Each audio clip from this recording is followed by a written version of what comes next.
Thank you, everybody, for joining us. This is actually the last part of this series of great Jewish leaders. If you're interested in seeing all of them, please check out my YouTube channel, Avi Feigenbaum, and all my classes are on there. This whole series and every other class, my morning minutes. So please check it out. Feel free to share with anybody that you would like to. So today we're going to talk about primarily Esther.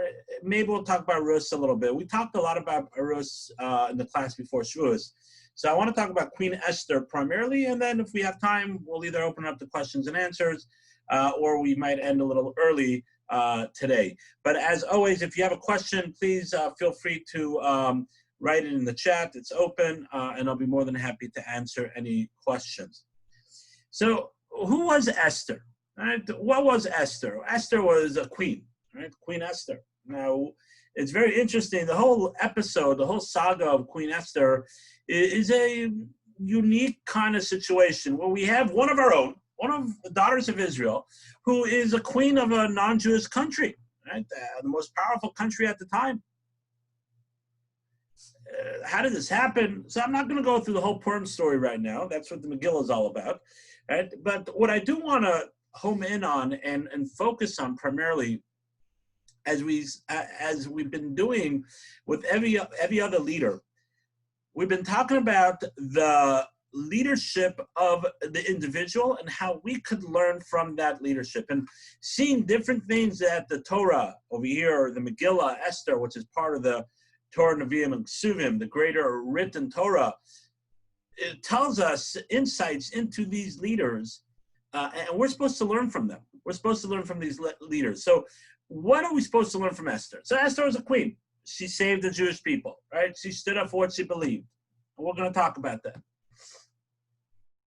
But I think there's some fascinating ideas about Queen Esther that we see not as clear. Some of them are more clear. Some of them are a little more hidden. No pun intended. The whole Purim story is a hidden story, right? But let's focus on some of these things, and then we'll broaden, and hopefully actually through this, we might actually get even a little better understanding of some of the things about the Purim story. So Esther was an orphan, according to the Midrash. The Midrash tells us that Esther was an orphan. She was the niece, according to most opinions, of Mordechai. Right? Mordechai, the leader of the Jewish people who was exiled, he was there during the destruction of the first temple. He went into exile, and he was in Shushan Abira, right, the capital of the country. And he was, according to some, maybe a minister, maybe not a minister, different opinions. I don't want to get into that.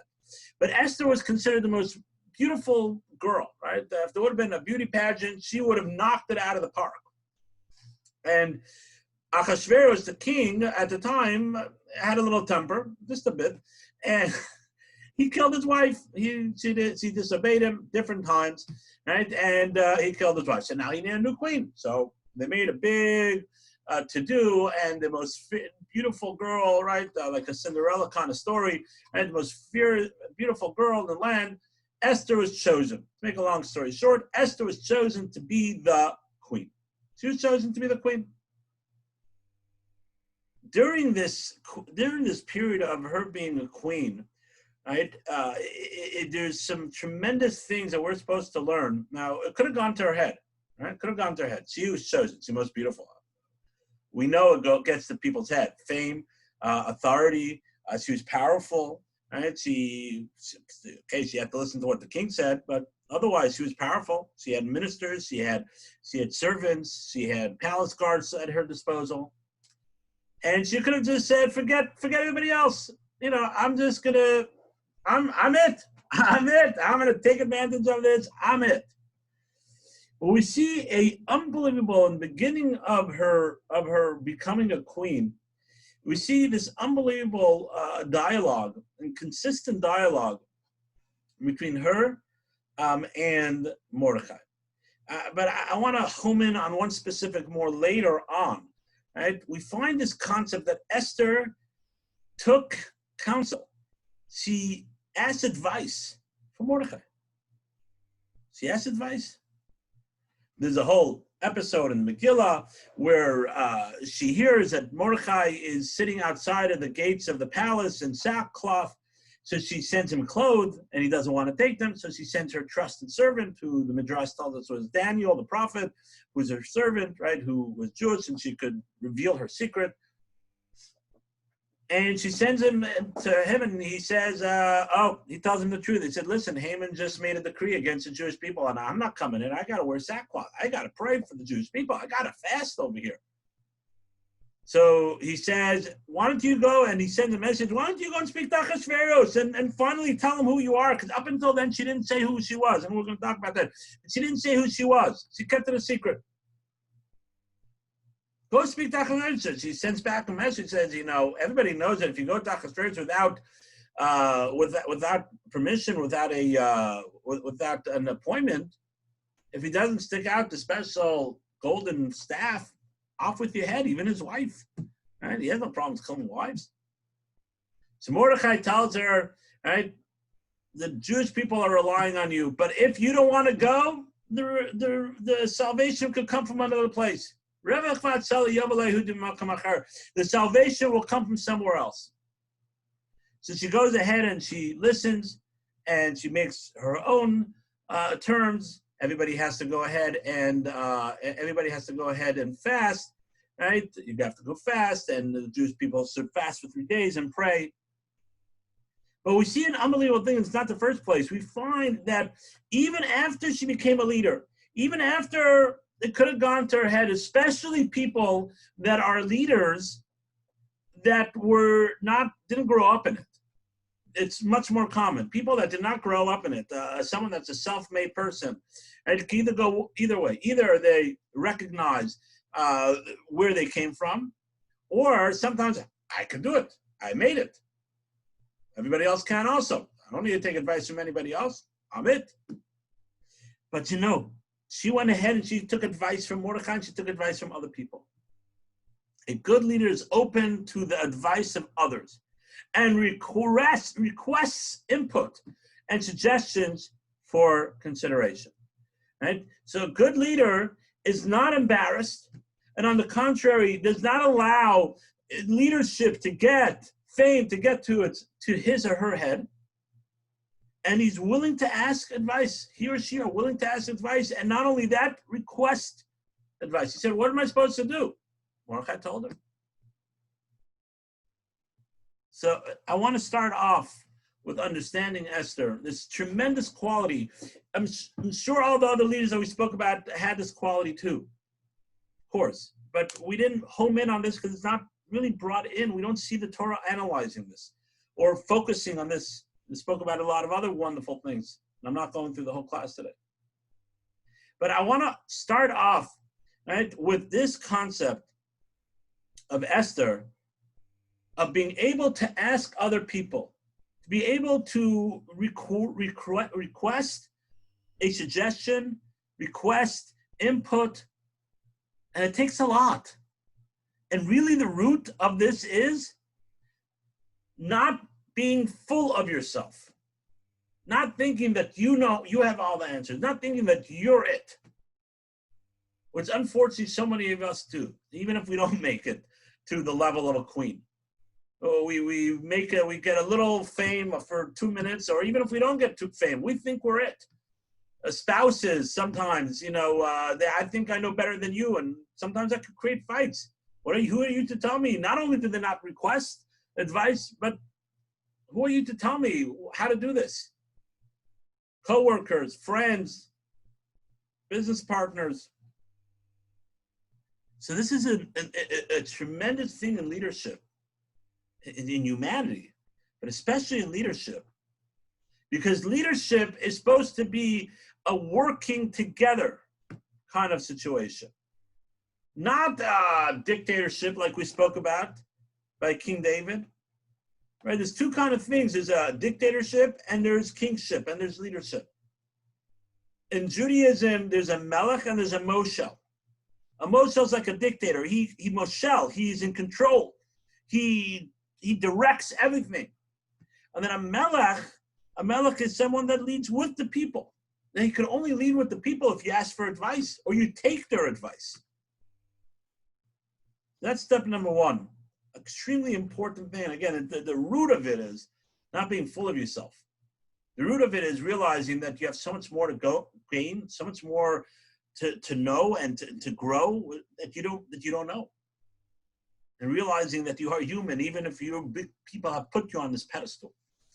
So that's number one to think about and to reflect on, Esther, right?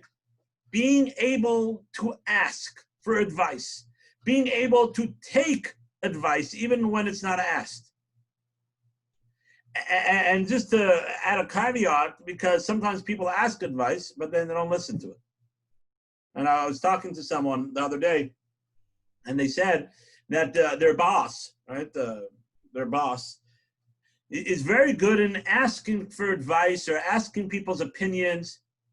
But everybody knows, they figured this out very quickly, that he's just doing that just to try to make you feel good. But he never takes your advice. He never listens to you. He always does what he wants. If it happened to be that his fits along the lines as yours, you happen to be lucky that day. But it is known that he just asks just to make you feel good. And you know what? That's worse. Because then you are trying just to pretend that you are taking advice. Now, it doesn't mean to say you always have to listen to everybody's advice. And I don't want to, that's not today's topic, right? Because sometimes people's advice are not good advice and you are allowed to rely on your own opinion. But if it's always that way, then you have to redouble check yourself. So let's move on to the next thing. That's number one. Any questions? And again, if there's any questions, please feel free to write in the comments, or any comments, please feel free to write in the chat, and I'll be more than happy to answer or discuss that point that someone wants to do, or you can wait till the end of class. The next idea is that the name of Esther relates to the word Hester. And the Talmud tells us, how do we know Esther from the Torah? As it says in the Torah, Vanochi Aster Aster Panai, I will hide my face in those days. That's how we know the book of Esther, because Esther comes from the word Hester. Right? Esther guarded her secret. Right? She never told anybody that she was Jewish. Examining her situation, we know, right, that as a wife of Achashverosh, she was constantly pressured to reveal her truth. Yet she withstood this pressure. Esther had a perfect self-control. The ability to be a queen over herself is what made her a queen over the world. Listen to that line. It's not mine. The ability to be queen over herself is what made her queen over the world. So this happened to be, self-control happened to be because, again, listening to advice. Mordechai told her not to reveal herself yet, which ended up to be what led to the salvation, because Haman had no clue, and then she tricked Haman to come to the party, and then she revealed, and it was a shock that Achashverosh had, and he didn't think, and he said, oh, my wife, oh my gosh, kill Haman. And of course, God orchestrated, but Esther played her role by her self-control. A leader has to have self-control. Can't have an easy fuse. Can't just get off on everything. We know those kind of people that anything ticks them. They scream and shout. I'm sure people have been to people in their workplace and to have bosses or coworkers that lose it. Self-control is a tremendous, tremendous attribute to have in life, and especially in leadership. And I want to talk about this for a minute. Self-control, being able to control oneself, it plays a tremendous role in Judaism, in self-character trait, building oneself. So, for those that are new here, right? And it's nice to have a new face. Thank you for joining us, Judy. Right, Jody. But everybody else knows I like ice cream. I like ice cream. And I'm not embarrassed. My girls asked me the other day, can we go to Brewster? I said, yeah, of course. Right? I'd be more than happy to take you. We haven't gone yet. We'll find the right time. But I like ice cream. there's a certain self-control to make sure that I don't eat the whole tub. And some of you might not have that problem. There's a certain self-control not to eat the whole tub. Right? Self-control is a tremendous character trait in life. Self-control of eating, self-control in exercising, and trust me, I have a lot to work on. We all have. And self-control, right, also to make sure that you do what you're supposed to do. So, you know, I'm Shabbat morning and I'm supposed to go to services, and thank God here in Yitzchak we've opened up if you sign up, right? And, you know, it's raining outside, or I'm tired. I'm sitting on the floor playing so nicely with my baby, right, which I adore. I just, you know, today I'm just going to relax. I'm just going to chill.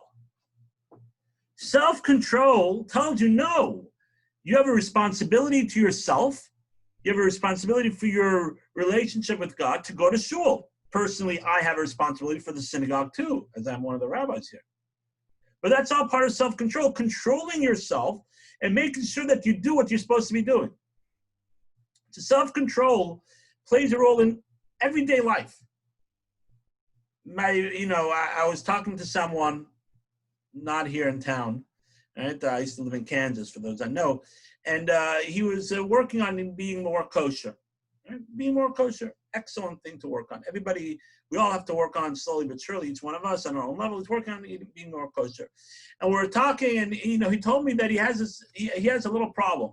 One of his favorite restaurants, right, is on his route to work, and it's his favorite restaurant, and he really loves to go there. And he doesn't know what to do, and it's hard. So first and foremost, he recognized his problem, which is a tremendous thing, right? But it's self-control to say, I'm not going in. We still have to give advice, and I told him maybe take a different route. He said it's a little longer. I said it's worth it. He did, and eventually he hasn't gone a little while, and now he could go back on that route. But it's self-control. What's the depth of self-control? My friends, the depth of self-control is that your neshama, your soul, is in control. Your neshama, your soul, is in control. Because our body, our physical body, its nature is just to not have control. Our natural body is just to let loose, to be, just to do what we want. Live, be merry, for tomorrow we die, right? Live, eat, drink, and be merry, for tomorrow we die. Just do what we want. Just do whatever we want. If this is what I think is right, if I think it's important for this or important for that, speak my mind, or not think about what it means or how it hurts other people. Go do or act in ways that I think is okay. That's not self-control. Self-control is the neshama being in control. Your soul is in control. And a good leader has to be in tune. And each one of us, as we all could be leaders, have to be in tune with our neshama, with our soul, because that, we have to realize, is what the essence of who we are. And if we want to be good leaders, we want to be able to be leaders of our home, be leaders of our friends, not in a controlling way, as we spoke about before, taking advice and working together. But we want to be good leaders. We have to be in tune with what's important to us and in tune to what is right and wrong, and being able to control that. And I want to tell you another thing that's self-control. And I know I'm getting a little off topic about leadership, but it's very important. And this is something that drives me crazy. And there's not a lot of things that drive me crazy. And I've spoken about this in the morning minute. I've spoken about this many times. And I'll say it again and again and again. Because it really, really bothers me when people take their opinions, or whatever that is. I don't care what your opinion. You're entitled to your opinion. I'm entitled to my opinion. You're entitled to your opinion. And I'm not going to tell you what my opinion is, because it's my opinion. But when they take that and make it as if now someone else has a different opinion, our friends can't be, our kids can't be friends together. Let's say we're no more Friday night dinners together. Say negative rhetoric on Facebook or other things about the people. It drives me crazy. because what they're doing is they have no self-control. They're allowing their opinions, their thoughts, whatever political view, whatever, anything else, spiritual views. They're allowing it to control them, not that they're controlling it. And therefore, they're making it emotional, and they're saying, well, we can't eat together. We can't hang out. We can't play golf together. Or we can't go shopping together. Our friends can't be friends. We can't let our kids marry each other. That is a lack of self-control. That is allowing your emotions, allowing your thoughts to control you. I mentioned this in the morning minute, but I'm going to mention it again. The ethics of our Father says something very powerful. It says an argument, a disagreement for the sake of having is like Hillel and Shammai. What was so special about Hillel and Shammai? It says the Talmud that Hillel and Shammai's children married each other. Now they had disagreements from today till tomorrow. And their disagreements were about the laws of the Torah. Spiritual. What does God want from us? But their children still married each other because they respected each other. And they knew that the other person's opinion was a valid opinion. I just disagree with that. That's control. That's self-control. That's why they're such great leaders. That's why they had so many students. And they're in the Talmud for eternity, forever. So Esther had self-control. Esther was able to control herself and not just blurt out her secret. Not just to let things loose. And I want to get back to what we spoke about before. Her self-control also was being able to do the right thing. She could have just told Mordecai, you know what? You guys deal with yourself. I am safe here in the castle. Why should I stick my neck out? That's bravery. But it's also self-control because she was in control of what her responsibilities were. Didn't allow her personal needs and wants control her. Because in the Shema is what is in control. That's the depth behind the power of self-control. Let's move on to another unbelievable character trait. Esther has another name. The Talmud tells us that there's a very interesting debate in the Talmud, the tractate Megillah, right? The tractate that primarily speaks about the story of the Purim story, and others, of course, speak about it here and there, but primarily the tractate Megillah speaks about it. And the tractate Megillah tells us that Esther had another name. And actually, there's a disagreement in the Talmud which one was her maiden name. Of course, in the Megillah, she's called Esther, but there's a disagreement, what was her maiden name? And what is that other name? The other name is Hadassah. Right? We all familiar with Hadassah, right? A great institution, right? Also hospital, great institution, does a lot of good stuff. Right? But her name was Hadassah. Now, where does Hadassah come from? What does Hadassah mean? And why was her name Hadassah? So Hadassah comes from Hadass. Hadass is a myrtle branch. Excuse me. It's a myrtle branch. And it's one of the 4 species that we shake on the holiday of Sukkot. And the holiday of Sukkot, we shake the 4 species, the lulav, right? The citric fruit, the estrog, right? We have the arevos, the willow, right? And the hadass. Now, I don't want to get too sidetracked, but we'll just we talked about this in other classes. But the Kabbalists tell us that every one of the 4 species represents another part of the body, right? Another one represents 4 different kind of Jews. I don't want to take that direction right now, but the direction that's important for us right now is that the Kabbalists tell us that the 4 species represent different parts of our body. The lulav represents a spine. It's straight like a spine, represents our spine. The arava represents our mouth, right? The willow branch, it's a little thinner, but wider, right, and longer, like our mouth. The estrog represents our heart, shaped like a heart, and the hadass represents our eyes. It represents our eyes, and regarding Sukkot, we shake on all 4 sides, reminding that our body, we have to shake for the service of God. We have to also wake it up. That's part of the shaking, wake it up, and then get movement in the service of God. But the commentaries ask, why is Esther called Hadass? What was the purpose of her calling Hadass? Especially if it wasn't her maiden name. What's this idea of calling her Hadass? So the commentary says something very beautiful. Esther's eyes could see inner reality as clearly as our eyes see external reality. Esther was able to see the inner reality of things. Guys, this is so important. It's so important. We spoke about this with King David a little bit, and let's tie the two together. And if you remember, we spoke about by King David, right, that he was the tribe of David, right, was compared, Judah was compared, Jacob and his blessing compared him to wine, right, to grapes, wine. We said why? Many different explanations. Wine is respectful. All kings are anointed with wine, right? You do a l'chaim with wine, right? But on a deeper level, we explained that wine comes from the hidden part of the grape. And you got a grape, yummy, delicious, right? Grape, and you squeeze it.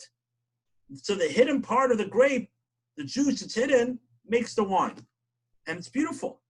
Wine is considered is a lot more expensive than grapes. Let's be honest, right?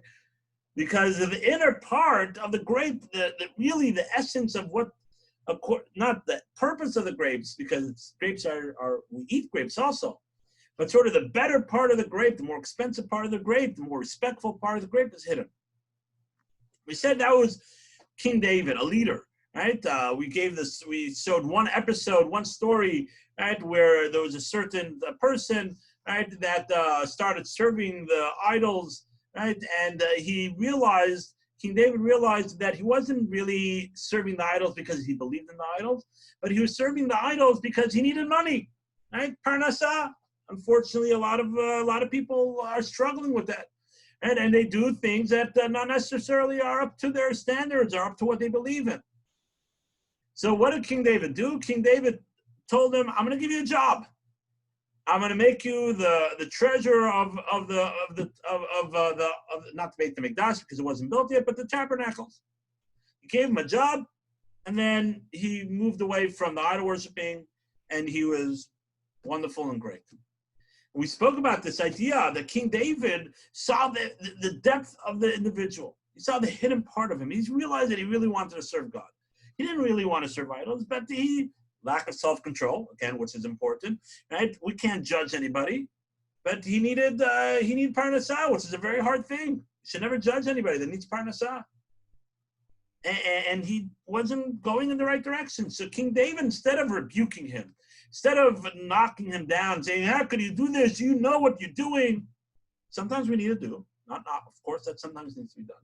But King David realized that over here, if he just gave him a job, everything will go back to the way it was supposed to be, and he'll grow and become better again. And he repented, and he asked forgiveness from God for the time that he was serving idols. So we spoke about last week, about King David. Say the commentaries, a similar idea as with Esther. And we see this thread of leadership. Esther saw the inner reality of things. She was able to see past the external and saw what was really happening internal, in individuals, in the scenarios. Just one example, right? And again, we don't know everything behind the scenes because the Megillah only tells us certain things. But just an example. Esther invited Achashverosh and Haman to a party. Now, why did she wait another day? Why didn't she just tell them right then? Why didn't she wait another day? The commentaries tell us because Esther, in her ability to assess the situation, realized that Achashverosh was not holding there yet. She knew there had to be something to happen to Achashverosh. She left it up to God to do that. She couldn't do anything. But she realized that Achashverosh was not holding there yet. If she would have revealed herself then, not necessarily Achashverosh said, Haman's a good player. You know what? Off with your head. Oh, you know what? You're safe, Esther. You'll stay with me. I like you. But she was able to see past the external. She was able to see beyond and read people and learn and to be able to truly judge something in its right way. And therefore, Esther is hadas, which is compared to eyes, because she was able to see and to be able to truly understand something. My friends, that is so important for each one of us to focus on and to think about with our loved ones. How many times, when you stop and think about it, and you're away from, as I like calling, heated discussions, do you reflect on everything that happened and you realize that you messed up the whole thing? The spouse didn't really mean to say that, or even though they said it for something else, or upset about something else. They had a bad day. A child does something.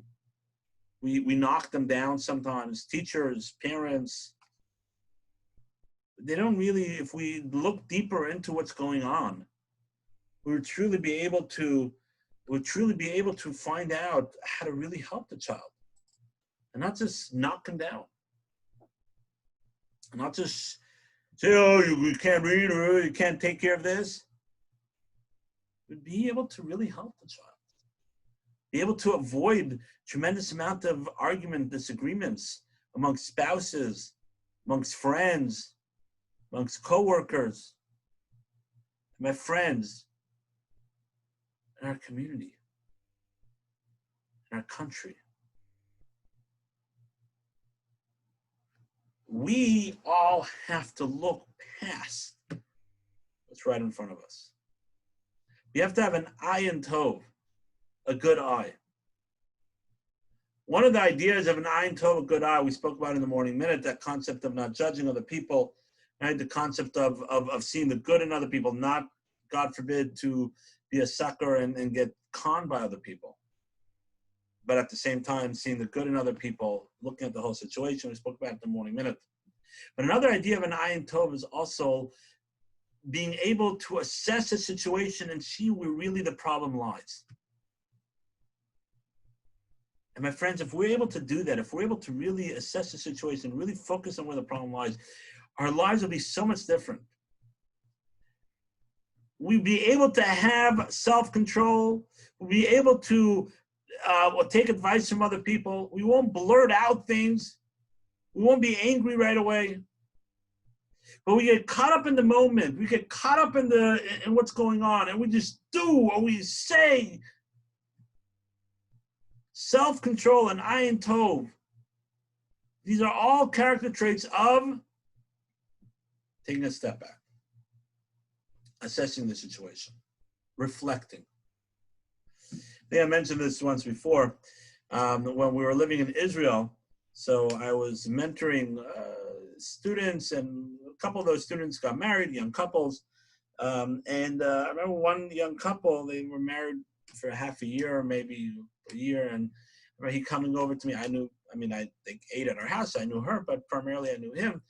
I was mentoring him. And I remember him coming to my house and we were talking, and he's telling me, we can't get any words in. We're just, unfortunately, we're shouting at each other, we're arguing, and just, it's terrible. I said, it's just terrible. I don't know what to do. So I made a suggestion. I said, you know what? Next time, why don't you go out somewhere? Go to the park.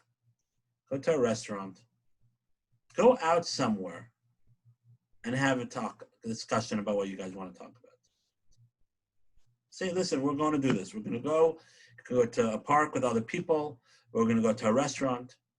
Is because most people have at least that self-dignity that when they're around other people, they don't want to embarrass themselves. Of course, we don't want to embarrass other people. They don't want to embarrass themselves. And therefore, they actually have to talk to each other. They actually have to listen to what the other person has to say. You can't just shout and scream, shout and scream over the other person. You have to have that little self-control of allowing the other person to talk. And then you'll be able to actually see what they're saying. See in a metaphor. Right? Hear and see what they're saying. And then you'll be able to actually have a discussion about what you need to have a discussion about. Not about the socks, and not about not listening, and not about this, and not about that, but actually what is the things that you guys really want to work on. That is ayin tov, a good eye. That is the ability to be able to assess a situation, reflect on a situation, and say, I need to see the whole thing.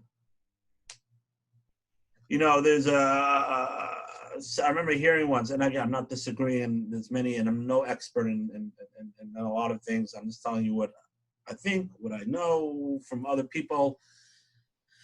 But there's this thing of not going to sleep with an argument, right? Some marriage counselors, and I've heard this from some rabbis too, right? That you shouldn't go to sleep. If you have an argument, you shouldn't go to sleep until you guys work it out. And not necessarily is that true. Every people have to know who they are. I don't believe there's a one thing to everybody, but not necessarily just true, because you know what? Sometimes you do need to sleep over it. Sometimes you do need to sleep on it. You need to reflect and think about it. When I was younger, sometimes my mother liked it, but when I would get angry, right, as a teenager in the house, I would clean the coat closet. I would need to wash the dishes. And I would need to do an action that allows my brain to think and reflect on what's going on. Because if I just argued and continued to argue with my siblings or whatever it was, parents, I wouldn't be able to think and to hear what I'm saying and to reflect on what I'm saying and even to think about what they're saying, to know if I'm right or wrong. We need to be able to look past what is on the surface, but we can't do that when we're so caught up in everything. So I used to clean the closet, so wash the dishes, go out for a drive, take a walk. So not necessarily this concept of not having an argument and going to sleep, having an argument, going to sleep, not necessarily is the best advice. Sometimes, you know what? Let's sleep on it. Of course, you should always say goodnight to each other. You should never go to sleep not talking to each other. That's very important. Good night to each other. Say, I love you. But not necessarily you have to work out the whole argument, because sometimes you need to reflect on it. You need to think about it. And that's a good leader also. A good leader, right, whatever his leadership role is, a synagogue, a community, a household, father, teacher, you have friends that you sort of a leader. A good leader has to realize sometimes you have to take a step back. They have to reflect on the situation. They have to look at everything that's around them and look past the way things seem. You have to look past that. You have to try to find the root of the problem. You have to try to find why the person holds what they're holding, why the person doing what they're doing. That's an Ein Tov. That's a good leader. My friends, thank you for joining me. God willing, we will start a new series either next week or the following week. I'm still putting it together. I'm thinking of different ideas. If you guys have ideas, please feel free to message me. I'm always open for ideas. But we will continue this Monday night class. A reminder, Wednesday, we're still doing our 6 mitzvos, consecutive mitzvos. We're up to number 4. So please join us for that, and that's at 11:30. And I look forward to seeing you all there. And please, if you have any questions, I'm going to unmute everybody now. Let me stop the recording first.